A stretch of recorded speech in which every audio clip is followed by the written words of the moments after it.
ख्रिस्त में मेरे प्यारे भाइयों और बहनों, वर्ष का 24वां इतवार है।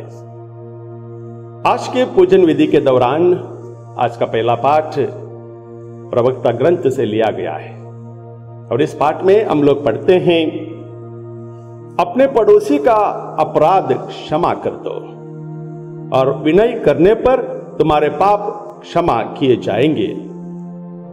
सर्वोच्च ईश्वर के विधान का ध्यान रखो और दूसरों के अपराध क्षमा कर दो। प्यारे भाइयों और बहनों, गुस्सा और नफरत मन में रखने से हम लोगों की अंदर की जो एनर्जी है बहुत वेस्ट हो जाती है। जब गुस्सा करते हैं, जब नफरत हमारे दिमाग में बना रहता है तो किसी किसी का चेहरा लाल हो जाता है, कोई कोई काले पड़ जाते हैं, किसी किसी के हाथ पांव कांपने लगते हैं, बीपी शूट कर देता है। इसलिए नफरत, गुस्सा थोड़ा सा कम करना अच्छा है ताकि जो हमारे अंदर एनर्जी है वो वेस्ट ना हो जाए। प्यारे भाइयों और बहनों, हम में से हर कोई कितनी बार हे हमारे पिता विनती बोलते रहते हैं। कोई कोई बड़े सवेरे उठने के तुरंत बाद हे हमारे पिता विनती बोलते हैं। कोई अपने वॉशरूम जाने के बाद, तैयार होने के बाद प्रार्थना के लिए बैठते हैं, हे हमारे पिता विनती दोहराते हैं। ऐसे बहुत सारे लोग हैं जो मॉर्निंग प्रेयर करते हैं, इवनिंग प्रेयर करते हैं, रोजरी माला विनती बोलते हैं, मिस्सा बलिदान में भाग लेते हैं। इन सारे समय हे हमारे पिता विनती जरूर बोलते ही हैं। और इस विनती में आखिरी में हम लोग यह कहते हैं, हमारे अपराध क्षमा कर जैसे हमने अपने अपराधियों को क्षमा किया है। परंतु प्यारे भाइयों और बहनों, इस प्रार्थना जब हम लोग दोहराते हैं, प्रार्थना करते हैं, क्या हमारे लिए एक रूटीन सा बन गया है, एक आदत सा बन गया है कि प्रार्थना तो करते हैं कि क्षमा करने के लिए, क्षमा देने के लिए, परंतु क्षमा नहीं कर पाते हैं।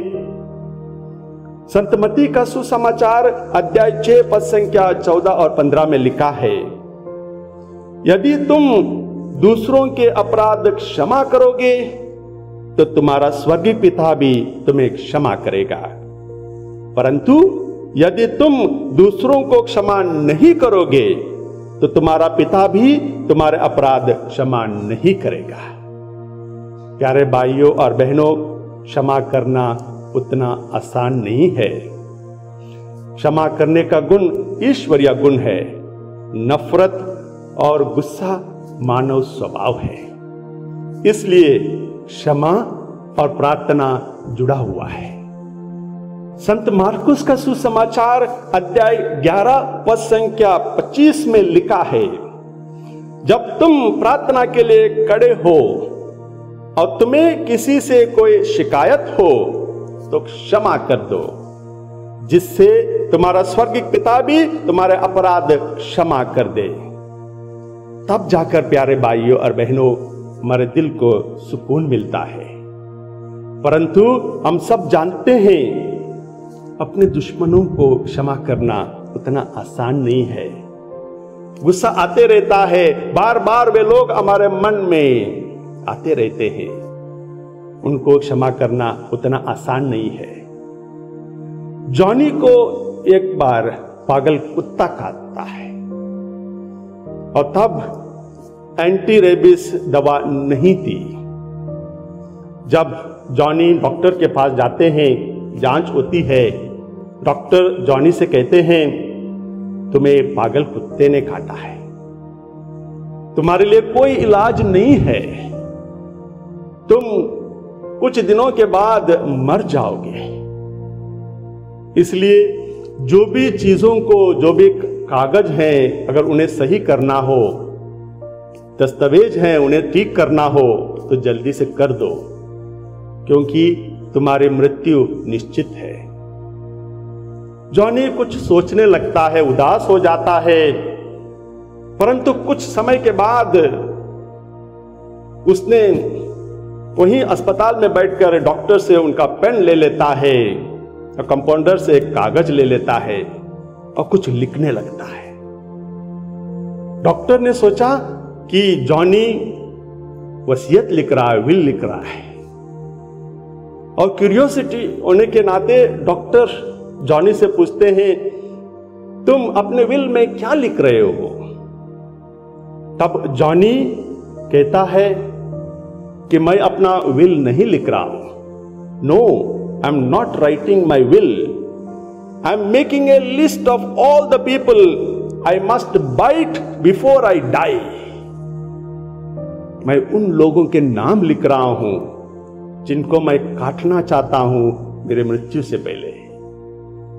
जी हां प्यारे भाइयों और बहनों, हो सकता है हमारे पास भी बहुत बड़ी लिस्ट हो जिनको हम नफरत करते हो, जिन पर हम लोग गुस्सा करते हो। शायद वो लिस्ट हमारे पेपर में ना हो परंतु हमारे दिमाग में हो। इसलिए आज का सुसमाचार हम लोगों को एक महत्वपूर्ण संदेश देता है। संदेश यह है, माफ कर दो, क्षमा कर दो।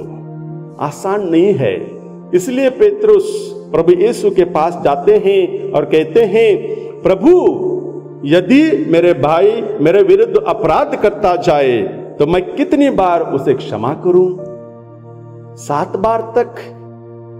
प्रभु यीशु उन्हें उत्तर देते हैं, मैं तुमसे नहीं कहता 7 बार तक, बल्कि 70 गुना 7 बार तक। इसलिए प्यारे भाइयों और बहनों, बार बार हमें क्षमा करना होगा, तब जाकर रिश्ते बनते हैं, परिवार आगे बढ़ता है।